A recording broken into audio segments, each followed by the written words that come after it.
Hello, good morning, नमस्कार, जय हिंद। कैसे हैं आप? उम्मीद करता हूँ बहुत अच्छे होंगे। आज मैं आपको कुछ ऐसी बातें बताना चाहता हूँ जो हर नए स्टॉक इन्वेस्ट सबको जाननी जरूरी है। मतलब जो भी शेयर मार्केट में काम करता है उसको ये बातें जानना बहुत जरूरी है, क्योंकि अगर वो इन बातों को समझ लेगा तो आने वाले फ्यूचर में वो आराम से काम कर सकता है। उसको किसी भी चीज की कोई भी तकलीफ नहीं होगी और वो अपने पूंजी पे कभी भी आग नहीं लगाएगा। वो अपनी पूंजी को ग्रोथ ही करेगा। अभी हम शुरू करते हैं अपनी बातों को। तब तक पहले मैं आपको ये बता दूं कि मेरा नाम है Ranjeet Kumar Botra, RK stock share. मैं आपके लिए शेयर मार्केट और फाइनेंस से रिलेटेड टॉपिक्स पर वीडियो बनाता हूं, और मुझे लगता है आपको ये वीडियो बहुत पसंद आ रहे हैं। और अगर आपको मेरा वीडियो पसंद आ रहा है तो प्लीज इसे लाइक और सब्सक्राइब जरूर करें। इससे मेरा हौसला बढ़ेगा और मैं आपके लिए और अच्छी से अच्छी वीडियो बना के दे सकूं। चलिए स्टार्ट करते हैं। वो 15 बातें कौन सी है जिससे स्टॉक निवेश को जानना बहुत जरूरी है। पहला, अपने निवेश लक्ष्यों को परिभाषित करें। सबसे पहला टारगेट यही होता है कि जब आप स्टॉक मार्केट में घुसे तो आपको ये जानना जरूरी है कि आपका टारगेट क्या है। जो भी आपने इन्वेस्टमेंट किया उसके लिए आप कौन सा अपना मिनिमम और मैक्सिमम टारगेट क्या एक्सप्लेन करके अपने पास रख रहे हो, कौन सा टारगेट आप रख रहे हो। ये हमेशा ध्यान करके इसको राइट डाउन कीजिए। मान लीजिए आपने कोई शेयर 1000 रुपए में खरीदा, उसका आपको टारगेट 100 रुपए या 200 रुपए है, तो वो 200 रुपए रखिए और फिर उसके ऊपर चाहे तो ना आपको दुखी होना है, कभी भी दुखी नहीं होना है। अगर आपने 1200 में उसको बेच भी दिया और वो 1500 गया तो आपको दुखी नहीं होना है। सेकेंड है, निवेश करने से पहले जोखिम मूल्यांकन। किसी भी शेयर मार्केट के किसी भी शेयर में जब आप निवेश करने जाएं तो उसके पहले उसका जोखिम का यानी रिस्क का इवेल्युएशन जरूर कर लीजिए, मूल्यांकन जरूर करिए। क्योंकि अगर मान लीजिए कोई ऐसी कंपनी में आप शेयर खरीदे जो आने वाले समय में लॉसेबल हो, या उसका गवर्नमेंट की रणनीतियों के कारण कुछ नुकसान हो सकता है, विदेशी रणनीति उस पर कुछ इफेक्ट कर सकती है, या आरबीआई की कोई गाइडलाइंस आने वाली हो, ऐसे से रिलेटेड कोई भी शेयर है उसके पहले उसका जो जोखिम बनता है उसका मूल्यांकन करने के बाद ही आप शेयर को खरीदिए। तीसरी बात, कंपनी के बारे में विवरण प्राप्त करें। कंपनी, जिस कंपनी में आप शेयर में इन्वेस्टमेंट कर रहे हो उस कंपनी की टोटल डिटेल्स आपके पास होनी चाहिए। मीन्स वो कंपनी किस प्रकार से काम कर रही है, कैसे काम करेगी, उसके आने वाला फ्यूचर क्या है, ये कंपनी प्रॉफिट कहाँ से लाती है, इसकी रेवेन्यू कहाँ से आ रही है, ये सारी जानकारी आपको रखनी चाहिए।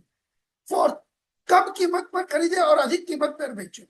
शेयर मार्केट का एकदम स्पेशल रूल है कि, और ये वॉरेन बफेट सर का नियम है कि कम कीमत पर कोई भी शेयर खरीदिए और जैसे ही वो अधिक कीमत आए तो बेचिए।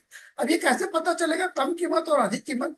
जब आप फंडामेंटल एनालिसिस करेंगे किसी स्टॉक के बारे में तो आपको ये चीजें समझ में आएंगी। शेयर बाजार का मतलब ही है कुछ भी हो सकता है। शेयर मार्केट हमेशा ऊपर से नीचे की तरफ काम करेगा, नीचे से ऊपर की तरफ। ईसीजी आप समझते हैं, उतार चढ़ाव होता है ना ईसीजी में, एज इट इज यहाँ पर भी है। यहाँ पर भी कुछ भी हो सकता है, उसके लिए आपको प्रिपेयर होना जरूरी है। हो सकता है आपका खरीदा हुआ शेयर आपको बहुत ज्यादा प्रॉफिट दिखा दे, या हो सकता है आपका खरीदा हुआ शेयर आपको बहुत नुकसान दिखा दे। दोनों ही कंडीशन में आपको नॉर्मल रहना है। जब आपको ज्यादा प्रॉफिट हो तो आपको ज्यादा उत्साहित नहीं होना है, और जब आपको लॉस हो रहा हो तो आपको हतोत्साहित भी नहीं होना है। लंबी अवधि सुरक्षित दाव है, ये एक गोल्डन पॉइंट है। इसके अंतर्गत कहने का मकसद, आप किसी भी शेयर को खरीदिए तो लंबी समय के लिए खरीदिए, फॉर द फ्यूचर। मैं आपको ये बताना चाहूंगा, जैसे कि अगर किसी ने 2020-21 में इन्वेस्टमेंट किसी भी कंपनी में किया हो, आज उसका पैसा डबल ट्रिपल हुआ है 5 सालों के अंदर। क्या है मतलब?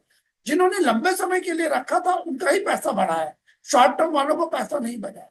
जिस व्यक्ति ने टाटा मोटर्स में सन 2000 में इन्वेस्टमेंट किया था 1 लाख रुपए, आज उसकी वैल्यू 1 करोड़ से ऊपर हो गई है। क्यों? क्योंकि वो लंबे समय से इन्वेस्टेड है। लंबे समय से इन्वेस्टमेंट रहने से एवरेज किसी भी शेयर का 10 से 15%, कहीं कहीं तो 50% की ग्रोथ भी देखी गई है। सातवां पॉइंट, सही स्टॉक ब्रोकर। आपको कौन सा स्टॉक ब्रोकर यूज करना चाहिए जो आपके शेयरों की खरीद फरोख्त का ध्यान रखे, वो आपको सोच समझ कर करना है। आपको फंडामेंटल या ऐसा स्टॉक ब्रोकर जो एक साथ सारी सर्विस देता हो वैसा चाहिए, या डिस्काउंट ब्रोकर है वो चाहिए। ये आपको देखना पड़ेगा, समझना पड़ेगा कौन सा स्टॉक ब्रोकर क्या चार्जेस आपसे एप्लीकेबल करता है, कौन कौन सी सर्विस देता है, उसके बेस पे ही आपको स्टॉक ब्रोकर का चयन करना चाहिए। आठवां, फीस और खर्चों को समझें। आपको शेयर बाजार में शेयर खरीदने और बेचने में जो फीस लगती है, जो खर्चे लगते हैं, कुछ गवर्नमेंट की खर्चे होते हैं, कुछ ब्रोकर्स के खर्चे होते हैं, तो ये भी आपको समझना बहुत जरूरी है। अगर आप इनको नहीं समझ पाते हैं तो भी आपको आने वाले समय में नुकसान दिखेगा। नौवा, स्टॉक मूल्य मूल्यांकन। स्टॉक का मूल्य मूल्यांकन का मतलब है प्राइस। किसी भी शेयर का प्राइस का इवैल्यूएशन कैसे करेंगे। आप ये मत समझिए कि 20 रुपए वाला शेयर सस्ता है और 2000 वाला शेयर महंगा है। क्यों? क्योंकि हो सकता है 20 रुपए वाला शेयर एक पहली स्टॉक हो जो और गिरते जा रहा है, गिरते जा रहा है और आके 2 रुपए पे आ जाएगा। 2000 वाला स्टॉक एक वैल्यूएबल स्टॉक हो जो 2000 से बढ़ते 2500, 3000, 4000 जाएगा। तो मेरा ये मानना है कि स्टॉक का वैल्यू, स्टॉक की जो प्राइस का इवेल्यूएशन है वो आपको उसकी फंडामेंटल एनालिसिस के बेस पे, टेक्निकल एनालिसिस के बेस पे करना चाहिए। 10वां, छोटी शुरुआत करें। हमेशा जो व्यक्ति नया निवेशक है उसको छोटी शुरुआत करनी चाहिए, कम पैसा लगाना चाहिए। जो भी उसकी कैपिटल हो उसका 10% ही इन्वेस्टमेंट करना चाहिए, ज्यादा नहीं लगाना चाहिए। क्योंकि अगर आप छोटी शुरुआत करेंगे तो अगर आपको लॉस होगा तो कम होगा, प्रॉफिट होगा तो कम होगा, और आप ये समझ पाएंगे कि स्टॉक मार्केट में काम कैसे करना है। 11, इमरजेंसी फंड रखें। आप जब भी शेयर बाजार में काम करें, अगर आपने अपनी कैपिटल एक लगा रखी है तो उस कैपिटल के अलावा आपको एक कैपिटल और रखनी चाहिए इमरजेंसी फंड के रूप में। क्योंकि जब भी आप मार्केट में इन्वेस्टमेंट करते हैं तो जरूरी नहीं है कि शेयर हमेशा बढ़े। हो सकता है एकाएक कोई न्यूज आए और मार्केट गिर जाए, तो उस समय अपने शेयर का एवरेज करने के लिए आपके पास एक इमरजेंसी कैपिटल होना जरूरी है। इसलिए आपको इमरजेंसी फंड जरूर स्थापित करना चाहिए, रखना चाहिए। 12 नंबर, भावुक ना हो, इमोशनल ना हो। शेयर बाजार में जब भी आप शेयर खरीदे या बेचे, कभी भी भावुक ना होइए, इमोशनल मत होइए। अगर आपने किसी कंपनी का शेयर खरीदा, वो गिर रहा हो, तो आपको स्टॉप लॉस लगा के अगर बेचना भी पड़े तो बेचिए। उसमें अपने इमोशन मत झोंकिए कि ये मेरा पसंदीदा शेयर है, ये मेरा एकदम लवली स्टॉक है, ऐसा एकदम मत कीजिएगा। हो सकता है ये और ज्यादा लॉस में जाए। या ये भी भावुकता पर ना लाइए कि अगर आपने अपने शेयर में एक प्रॉफिट का रेशियो रखा हुआ है कि मेरे को कोई भी शेयर में 20% की मार्जिन आ रही है तो मुझे बेचना है, तो बेच दीजिएगा, आप उसको बेच दीजिए। आप वहां पर इमोशनल मत हो, ये नहीं आ रही है तो और जाएगा, मेरा पसंदीदा शेयर है, इसको मुझे रखना ही है। ऐसी भावुकता यहाँ शेयर बाजार में काम नहीं करती है। इमोशनल कभी भी शेयर बाजार में काम नहीं करता है। 13, रिकॉर्ड रखें। यानी आप अपने शेयर की खरीद बिक्री का रिकॉर्ड रखिए।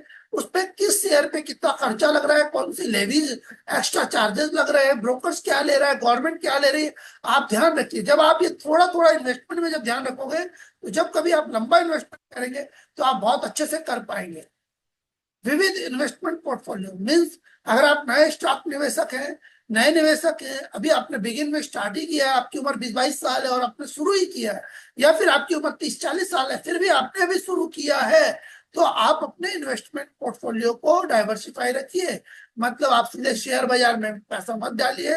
आप अपने पैसे को शेयर बाजार, mutual fund, life insurance, bank FD और कुछ पैसा सेविंग अकाउंट में भी रखने की आदत डालिए, जिससे आप अगर आपको एक जगह से लॉस हो तो वो कवर हो सके। 15, प्रोफेशनल की सलाह लें। ये एकदम इंपॉर्टेंट पॉइंट है। अगर आप नए स्टॉक निवेशक हैं तो आपको हमेशा अपने प्रोफेशनल की सलाह लेनी चाहिए, क्योंकि प्रोफेशनल वो व्यक्ति होता है जिसको स्टॉक मार्केट के बारे में या उस इन्वेस्टमेंट पोर्टफोलियो के बारे में बहुत अच्छी जानकारी होती है। वो उसके पिछले विगत वर्षों का अनुभव होता है जो आपको आपके अनुसार सही सलाह दे सकता है। अभी तक मेरी बातें आपको रियली में अच्छी लगी हो, पसंद आई हो, तो कृपया करके मेरा चैनल लाइक और सब्सक्राइब करें। Thank you very much. आपने ये 15 बातें जो हर नए स्टॉक निवेशक को जाननी चाहिए, समझी होगी कि आपको क्या करना चाहिए, किस तरीके से आप वर्क करके, किस तरीके से स्ट्रेटेजी अपना करके आप अपने इन्वेस्टमेंट को बढ़ा सकते हैं, आप अपने आप को सेव कर सकते हैं। Again thank you very much. आपको मेरी बातें पसंद आई, मेरे समझाने का तरीका समझ में आ रहा हो, तो मेरा आपसे विनम्र निवेदन कि आप मेरे चैनल को लाइक कीजिए, शेयर कीजिए और सब्सक्राइब कीजिए। आपका लाइक और सब्सक्राइब ही मुझे हौसला देता है कि मैं और आगे बढ़ सकूं और ऐसे अच्छे अच्छे वीडियो आपको डेली दे सकूं। Thank you very much. मिलते हैं फिर नेक्स्ट वीडियो में, तब तक के लिए जय हिंद।